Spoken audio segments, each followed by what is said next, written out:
Halo, selamat datang kembali di sesi pembahasan mendalam kita. Hari ini kita punya topik yang mungkin agak unik ya. Kita ambil dari materi sumber yang Anda bagikan, khususnya nih yang menyentuh bab 9 soal keacakan. Judulnya kan, kapan sebaiknya kita ya menyerahkan sesuatu pada kebetulan. Ini kedengarannya agak gimana gitu ya, melawan intuisi bukan? Kita kan biasanya diajarin buat merencanakan, mengontrol, bikin semuanya pasti. Persis. Intuisi kita kan seringnya mendorong ke arah situ ya, kepastian, keteraturan. Tapi dunia nyata, seperti yang sering kita bahas juga, ya penuh kompleksitas. Banyak ketidakpastian. Kadang malah ya terasa kacau.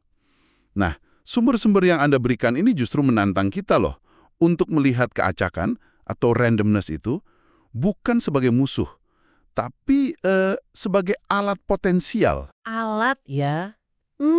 Jadi bukan sekedar gangguan gitu atau sesuatu yang harus dihindari. Oke.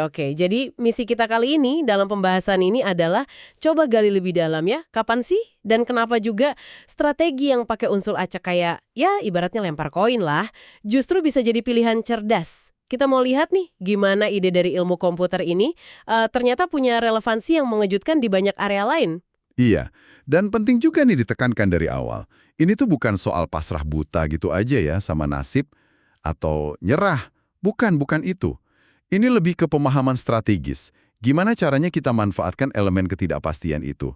Nanti kita lihat deh gimana algoritma, termasuk yang sengaja banget masukin unsur acak, itu bisa bantu kita navigasi kerumitan atau bikin keputusan yang lebih tangguh, bahkan mecahin masalah yang tadinya kayaknya wah mustahil gitu. Ini soal jadi lebih efektif aja di dunia yang nggak selalu bisa ditebak. Oke deh, mari kita mulai dari yang mungkin paling bikin kaget nih.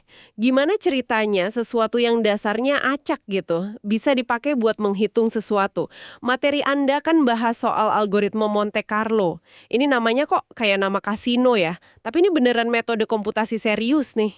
Hahaha, iya betul. Namanya memang terinspirasi dari kasino di Monaco itu. Kan pusatnya judi dan probabilitas ya. Tapi intinya ini sangat matematis kok. Algoritma Monte Carlo itu sebenarnya keluarga besar algoritma ya, yang pakai sampling pengambilan sampel acak secara berulang-ulang. Buat apa?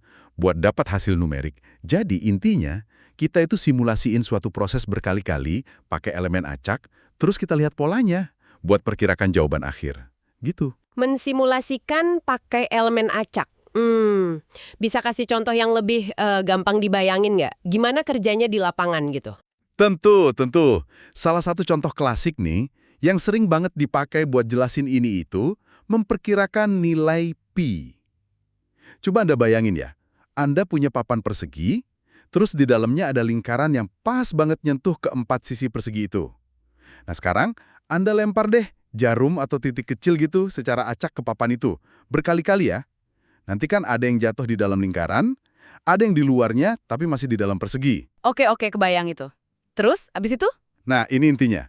Rasio jumlah titik yang jatuhnya di dalam lingkaran dibanding sama jumlah total titik yang jatuh di dalam persegi, itu nilainya bakal mendekati rasio luas lingkaran terhadap luas persegi. Karena kita tahu rumus luas lingkaran pi r kuadrat dan luas persegi sisi kuadrat, ya kan? Oke. Nah, dengan hitung rasio hasil lemparan acak tadi, kita bisa dapat perkiraan nilai pi.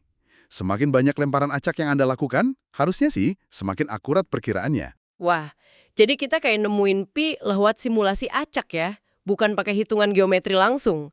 Itu cerdik banget ya. Apa ini cuma buat masalah matematis abstrak aja nih? Atau ada gunanya buat yang lain? Oh, jelas gak cuma itu. Metode ini berguna banget loh buat masalah-masalah yang terlalu kompleks buat dihitung presisi secara eksak. Sumber Anda kan nyebutin contoh misalnya ngitung peluang menang main kartu soliter. Itu kan jumlah kemungkinan susunan kartu sama langkahnya, wah banyak banget, astronomis. Nggak mungkin kita analisis semua kemungkinan. Mustahil. Jadi gimana dong? Ya komputer simulasiin aja ribuan, atau bahkan jutaan permainan soliter. Pakai langkah acak atau mungkin strategi sederhana. Terus dicatat aja berapa kali menang. Nah ini ngasih perkiraan probabilitas menang yang ya lumayan bagus lah. Good enough. Jadi ini semacam jalan pintas cerdas gitu ya. Kalau perhitungan lengkapnya terlalu mahal atau makan waktu. Kita kayak nuker kepastian absolut dengan perkiraan yang cukup baik, tapi jauh lebih cepat dapetnya. Tepat sekali. Itu dia, esensi dari banyak algoritma Monte Carlo. Tujuannya seringkali emang bukan jawaban sempurna sampai digit terakhir, nggak. Tapi jawaban yang fungsional, yang good enough tadi, dengan usaha komputasi yang jauh lebih masuk akal. Ini soal efisiensi sumber daya. Bisa waktu, tenaga komputasi, atau bahkan uang kan? Ini maksa kita mikir juga sih soal nilai dari presisi absolut itu dibanding sama kecepatan dan kepraktisan. Monte Carlo ini ngajarin kita kadang-kadang ngambil sampel acak dari masalah itu atau jalanin simulasi sederhana berkali-kali itu bisa ngasih Anda wawasan atau perkiraan yang berguna loh tanpa harus pusing modelin setiap detail kecilnya. Ini soal lihat gambaran besar dari potongan-potongan acak aja. Betul. Dan ide sampling ini, seperti yang Anda singgung tadi, nggak terbatas di dunia komputer aja loh. Nah, ini nih bagian yang menurut saya relevan banget jadinya. Gimana caranya ide ngambil sampel acak ini bisa kita pakai di luar komputer buat hadapin masalah dunia nyata yang rumit gitu? Sumber Anda itu ngasih contoh yang bagus banget. Memahami dampak kebijakan publik. Yang rumit ya, misalnya reformasi layanan kesehatan. Ini masalah klasik banget kan? Gimana kita tahu sebuah kebijakan itu beneran berhasil atau enggak? Kalau kita cuma lihat data statistik rata-rata nasional, wah, kita kehilangan banyak detail penting tuh. Rata-rata itu bisa nyembunyiin perbedaan besar antar kelompok atau wilayah, kan? Bener banget. Dan sebaliknya juga ya, kalau kita cuma dengar cerita-cerita personal yang dipilih sama politisi, entah kisah sukses yang mengharukan atau kisah gagal yang bikin sedih, itu juga bisa nyesatin banget kan? Mungkin nggak mewakili pengalaman kebanyakan orang. Ada kelemahannya masing-masing. Statistik agregat terlalu kasar, anekdot pilihan terlalu bias. Nah, disinilah pendekatan ala Monte Carlo atau sampling acak itu bisa nawarin jalan tengah yang lebih berimbang. Bayangin deh, daripada cuma fokus ke rata-rata atau cerita pilihan, kita secara sistematis kumpulin dan analisis pengalaman dari sampel acak. Sampel acak individu yang kena dampak kebijakan itu. Jadi kita sengaja cari tahu gitu ya, gimana dampaknya ke misalnya seorang mahasiswa di kota besar, terus seorang petani di desa terpencil, seorang pensiunan yang punya penyakit kronis, ibu tunggal kerja paruh waktu, dan itu dipilihnya acak. Iya, betul. Dengan melihat spektrum pengalaman yang lebih luas, dan yang penting, nggak bias seleksi ini, kita bisa dapat gambaran yang jauh lebih kaya, lebih jujur, dan ya, lebih representatif soal gimana kebijakan itu jalan atau nggak jalan di berbagai lapisan masyarakat. Ini bantu kita pahami nuansa sama kompleksitas yang sering hilang kalau cuma lihat ringkasan tingkat tinggi atau narasi yang disederhanain. Materi Anda nyebutin contoh nyata dari prinsip ini loh, Badan Amal Give Directly. Bisa ceritain dikit soal pendekatan unik mereka ini? Oh iya, Give Directly ini melakukan sesuatu yang cukup radikal ya. Mereka itu kasih bantuan tunai langsung, tanpa syarat ke orang-orang yang hidup dalam kemiskinan ekstrim. Terutama di Afrika Timur. Tapi yang lebih nyambung ke diskusi kita nih, soal komitmen mereka ke transparansi lewat keacakan, jadi dalam laporan dan komunikasi mereka tuh nggak cuma nampilin kisah sukses terbaik aja, yang udah dipilih hati-hati biar donatur terkesan gitu. Terus gimana dong? Nah, mereka secara eksplisit komitmen buat juga bagiin cerita dan data dari penerima manfaat yang dipilihnya secara acak. Artinya apa? Artinya, Anda bakal dengar nggak cuma soal mereka yang sukses banget ubah hidupnya, tapi juga soal mereka yang mungkin hadapi tantangan, atau yang dampaknya biasa aja lebih moderat, atau bahkan yang ya alami kesulitan tak terduga. Wah, itu perlu keberanian tuh saya bayangin ya. Banyak organisasi mungkin agak segan ya nunjukin sisi yang kurang menjual. Betul sekali, tapi ini kan bentuk akuntabilitas dan kejujuran yang luar biasa ya. Ini ngasih gambaran yang jauh lebih otentik soal dampak program secara keseluruhan, bukan cuma cuplikan highlight aja. Ini juga nantang kita semua sih, sebagai pengamat atau donatur, buat hargai gambaran yang lengkap, dan mikir kritis soal narasi sukses yang seringkali disajiin secara selektif. Prinsip sampling acak di sini tuh dipakai buat mastiin representasi yang adil dan nggak bias. Komitmen ke sampling acak demi kejujuran ini menarik banget sih. Ini bikin saya mikir soal area lain di mana kita nerima sedikit ketidaksempurnaan atau ya dalam hal ini variasi acak malah bawa manfaat besar. Kayaknya ini jembatan yang pas nih ke topik berikutnya dari materi Anda. Soal trade-off dalam komputasi. Iya, ini nyambung banget. Dalam ilmu komputer kan ada trade-off klasik ya, antara waktu, seberapa cepat algoritma jalan, sama ruang, berapa banyak memori yang dibutuhin. Nah, sumber Anda itu ngenalin dimensi ketiga nih, yang seringkali bisa kita main juga, yaitu kepastian. Atau lebih tepatnya, seberapa besar sih kemungkinan algoritma itu bikin kesalahan? Menukar kepastian? Kok kedengerannya berisiko ya? Bisa jadi sih, tapi seringkali risikonya tuh sangat terkontrol dan manfaatnya luar biasa besar. Yang menarik di sini adalah, kadang kita tuh bisa korbanin sedikit banget kepastian, terima kemungkinan salah yang kecil banget, buat dapat penghematan waktu dan ruang yang dramatis. Salah satu contoh paling ikonik dari prinsip ini tuh, struktur data yang namanya Bloom filter. Bloom filter, oke. Materi Anda pakai analogi Google ya buat jelasin ini. Bisa diurai nggak? Google kan urusannya sama data yang jumlahnya, wah nggak kebayang ya. Bener banget. Bayangin Google. Mereka kan terus-terusan crawling web ya, menjelajah web, dan mereka perlu tahu dong URL mana aja yang udah pernah mereka kunjungi atau indeks. Biar nggak kerja dua kali. Jumlah URL di web itu kan triliunan, banyak banget. Kalau nyimpen daftar lengkap semua URL itu di memori buat dicek tiap saat, wah butuh ruang penyimpanan raksasa dan proses nyarinya pasti lambat. Masuk akal sih itu. Terus gimana Bloom filter ini bantu? Bloom filter itu struktur data probabilistik yang efisien banget soal ruang. Cara kerjanya gini, simpelnya ya. Waktu Google pertama kali lihat sebuah URL itu dilewatin ke beberapa fungsi hash yang beda. Fungsi hash itu kayak rumus matematika yang ngasilin sidik jari unik gitulah. Nah, setiap fungsi hash ini bakal nyalain satu bit tertentu di dalam sebuah array bit yang relatif kecil. Jadi satu URL itu bakal nyalain beberapa bit di posisi yang beda-beda di array itu. Oke, jadi URL itu direpresentasikan sama pola bit yang nyala di array. Terus pas ketemu URL lagi gimana? Nah, pas Google nemu URL lagi, bisa URL baru, bisa yang lama, mereka lakuin hal yang sama. Lewatin URL itu ke fungsi hash yang sama. Terus mereka cek, apakah semua bit yang seharusnya nyala menurut fungsi hash itu memang udah nyala di dalam array Bloom filter? Kalau semua bit yang relevan udah nyala, filternya bakal bilang, kemungkinan besar nih, saya udah pernah lihat URL ini sebelumnya. Kemungkinan besar. Nah, di situ ya ketidakpastiannya masuk. Tepat. Disitulah trade-off-nya. Karena bisa aja nih, beberapa URL yang beda, secara kebetulan nyalain kombinasi bit yang sama. Jadi ada kemungkinan kecil filternya salah. Bisa aja dia bilang udah pernah lihat, padahal URL itu sebenarnya baru. Ini yang disebut false positive. Kemungkinan salahnya ini bisa diatur pas kita desain filternya. Mungkin sekitar 1% atau bahkan lebih rendah lagi. Tapi apa nggak ada risiko sebaliknya? Filter bilang belum pernah lihat, padahal sebenarnya udah. Nah, ini dia kerennya desain Bloom filter. Dia itu nggak pernah menghasilkan false negative. Kalau filternya bilang belum pernah lihat, karena minimal ada satu bit yang harusnya nyala ternyata mati, nah itu pasti benar bahwa URL itu memang baru. Jadi dia mungkin agak terlalu optimis dikit pas bilang udah lihat, tapi dia nggak pernah pesimis secara keliru. Oh, saya ngerti sekarang.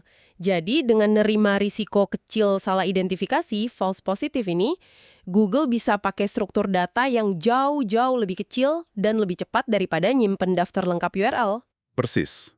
Penghematan ruang dan waktunya itu bisa signifikan banget, seringkali berkali-kali lipat. Ini contoh klasik banget di mana cukup baik dengan probabilitas salah yang kecil dan terkontrol, itu jauh lebih praktis daripada sempurna, yang mungkin terlalu mahal atau lambat. Selain Google, di mana lagi sih teknologi kayak gini dipakai? Ada contoh lain? Oh, aplikasinya banyak banget. Browser web Anda misalnya, mungkin pakai sesuatu yang mirip Bloom filter buat ngecek cepet. Ngecek apakah situs yang mau Anda kunjungi itu ada di daftar hitam situs bahaya, malware, phishing, tanpa perlu unduh dan simpan seluruh daftar raksasa itu. Beberapa platform media sosial juga pakai buat ngecek. Anda udah pernah lihat konten rekomendasi ini belum? Teknologi ini juga fundamental loh di beberapa sistem cryptocurrency, kayak Bitcoin. Buat efisiensi ngecek apakah sebuah transaksi mungkin udah pernah dibelanjakan, spend. Wah, ini benar-benar ngubah cara pandang soal presisi ya. Kaitannya nih buat Anda yang dengerin, ini contoh kuat kapan kita mungkin bisa berdamai gitu ya sama sedikit ketidakpastian atau ketidaksempurnaan. Demi keuntungan yang jauh lebih besar dalam hal kecepatan, efisiensi, atau hemat sumber daya. Coba deh pikirin, ada nggak sih proses di kerjaan atau rutinitas Anda yang sekarang ini terlalu perfeksionis? Padahal kalau ada sedikit toleransi kesalahan aja, bisa bikin prosesnya jauh lebih lancar. Dan ya, Keacakan itu nggak cuma berguna buat efisiensi komputasi atau sampling aja loh. Dia juga bisa jadi pemicu buat hal-hal baru, kreativitas, penemuan. Benar, ini sisi lain yang dibahas materi Anda juga. Gimana caranya keacakan bisa nyambung sama kreativitas dan penemuan? Sumber Anda kan ngutip psikolog William James ya. Apa tuh gagasannya? William James itu mengemukain pandangan soal kreativitas sebagai proses 2 tahap. Pertama, ada tahap variasi. Di tahap ini, ide-ide baru, koneksi yang nggak terduga, atau kemungkinan-kemungkinan baru itu muncul. Tahap ini sifatnya bisa aja acak atau nggak terstruktur. Kedua, ada tahap seleksi. Di sini kita evaluasi tuh variasi-variasi tadi. Terus kita pilih mana yang berguna, menarik, atau layak dikejar lebih lanjut. Nah, keacakan ini bisa jadi mesin yang efektif banget buat ngasilin variasi di tahap pertama tadi. Menghasilkan variasi lewat keacakan. Gimana contohnya di kehidupan sehari-hari ya? Materi Anda punya beberapa contoh menarik nih. Salah satunya fitur artikel acak di Wikipedia. Itu gimana ceritanya? Iya. Tom Griffiths, salah satu penulis buku sumber materi ini, dia cerita pengalamannya. Dia jadiin halaman random artikel di Wikipedia itu sebagai homepage browsernya. Jadi tiap kali dia buka tab baru atau jendela baru, dia disuguhi artikel Wikipedia yang dipilihnya acak. Hasilnya gimana tuh? Apa dia jadi ahli trivia acak gitu? Haha, mungkin sedikit ya. Tapi lebih dari itu, dia jadi terpapar sama topik-topik yang beragam banget, yang mungkin gak akan pernah dia temui atau cari sendiri. Mulai dari jenis pisau tentara Chili, sampai makna filosofis kata saudade dalam bahasa Portugis. Macam-macam lah. Pengalaman ini jelas memperluas pengetahuannya secara tak terduga. Tapi ada manfaat lain yang lebih halus nih. Ini bantu dia kalibrasi intuisinya soal apa itu kebetulan. Dia jadi sadar kalau artikel yang rasanya nyambung atau terkait minatnya itu muncul lebih sering dari yang dia perkirakan secara statistik murni. Ini bantu dia pahami bias kognitif kita soal kebetulan. Menarik banget itu. Jadi paparan acak malah bisa ngelatih pemahaman kita soal kebetulan itu sendiri ya. Ada contoh lain yang lebih membumi mungkin? Yang gampang diterapin? Sumber Anda nyebutin soal Community Supported Agriculture atau model langganan kotak sayuran mingguan langsung dari petani. Anda bayar di muka kan buat 1 musim tanam, terus tiap minggu Anda dapat sekotak hasil panen. Nah, isi kotaknya itu seringkali ditentuin sama apa yang lagi panen melimpah di kebun saat itu. Dari sudut pandang Anda sebagai pelanggan, ini rasanya cukup acak kan isinya. Oh, saya pernah dengar soal itu. Jadi kita nggak milih sayur apa yang kita mau gitu ya? Umumnya sih enggak, atau pilihannya terbatas banget. Anda dapat apa yang dikasih alam sama petani minggu itu. Apa dampaknya? Ya ini maksa Anda keluar dari rutinitas masak yang itu-itu aja. Mungkin minggu ini dapat kale keriting, atau lobak daikon, atau ubi ungu yang Anda belum pernah olah sebelumnya. Anda jadi kedorong buat cari resep baru, coba teknik masak beda. Ah, jadi ini semacam gangguan positif gitu ya, yang dorong kita keluar dari zona nyaman kuliner kita, biar nggak kejebak di apa yang disebut sumber Anda, puncak lokal atau lokal maksimum itu ya. Kebiasaan yang nyaman, tapi mungkin bukan yang terbaik atau paling menarik lagi. Tepat. Ini cara sengaja masukin elemen kejutan dan keacakan yang terstruktur buat dorong eksplorasi. Prinsipnya sama aja kayak langganan klub buku, klub wine, atau bahkan klub coklat bulanan. Anda serahin sebagian pilihan ke kurator atau mekanisme acak. Hasilnya, Anda terpapar hal baru yang mungkin nggak akan pernah Anda pilih sendiri kalau cuma ngandelin selera yang udah ada. Ini ngasih perspektif baru ya soal kejutan. Jadi ajakannya buat Anda mungkin gini, ada nggak ya cara buat secara sengaja dan terkontrol masukin sedikit lotre atau elemen acak ke rutinitas Anda? Bukan buat keputusan krusial hidup mati ya tentu aja, tapi mungkin buat hal kayak apa yang Anda baca, apa yang Anda masak, musik apa yang Anda dengerin, atau bahkan rute mana yang Anda ambil buat kerja sesekali. Tujuannya bisa buat mancing ide seger, perluas wawasan, atau sekedar bikin hidup sedikit kurang monoton dan lebih kaya sama penemuan tak terduga. Intinya sih, ini soal ngelihat keacakan bukan cuma sebagai sesuatu yang perlu di-manage atau dihindari ya, tapi sesuatu yang bisa dimanfaatkan secara aktif. Oke, jadi kalau kita rangkum nih perjalanan kita hari ini berdasarkan materi sumber Anda, keacakan ini ternyata punya banyak wajah ya. Dia bukan sekedar noise atau gangguan, dia bisa jadi alat komputasi yang efisien banget lewat algoritma Monte Carlo, bisa jadi cara memahami kompleksitas dunia nyata secara lebih jujur lewat sampling acak kayak contoh Give Directly tadi, bisa jadi strategi cerdas buat hemat waktu dan ruang dengan nerima sedikit ketidaksempurnaan yang terkontrol kayak di Bloom Filter, dan bahkan dia bisa jadi sumber inspirasi, kreativitas, dan penemuan tak terduga kayak contoh Wikipedia random atau CSA itu. Betul sekali. Ada pelajaran penting dari ilmu komputer yang relevan banget di sini. Yang juga digaungkan sama konsep kayak rasionalitas terbatas atau bounded rationality dari Herbert Simon itu. Intinya gini, jangan selalu terpaku cari solusi yang sempurna secara absolut. Apalagi kalau biaya buat nyapeinnya, entah waktu, tenaga, sumber daya lain, tinggi banget. Seringkali, pendekatan heuristik, aproksimasi, atau yang secara cerdik manfaatin keacakan, itu bisa ngasih hasil cukup baik, yang justru jauh lebih efektif dan efisien dalam konteks dunia nyata yang penuh batasan ini. Algoritma yang baik itu kan nggak cuma benar, tapi juga efisien pakai sumber daya, termasuk sumber daya kognitif kita sendiri. Nah, sebagai penutup nih, mari kita bawa pulang satu pemikiran ini. Sumber-sumber Anda kan nunjukin keacakan sebagai alat mulai dari mecahin masalah teknis sampai mancing ide personal. Ini munculin pertanyaan menarik sih. Bagaimana kalau sesekali membiarkan kesempatan atau sengaja masukin unsur acak dalam beberapa aspek hidup Anda itu bukan tanda kepasrahan atau cuek, tapi malah sebuah tindakan strategis yang disengaja. Coba deh Anda pikirkan, di area mana dalam kerjaan atau kehidupan pribadi Anda, sedikit keacakan yang dikelola dengan baik itu mungkin bisa buka pintu baru atau bawa manfaat yang belum pernah Anda bayangkan sebelumnya. Sebuah pertanyaan buat direnungkan ya. Renungkanlah. Sampai jumpa di pembahasan mendalam kita berikutnya.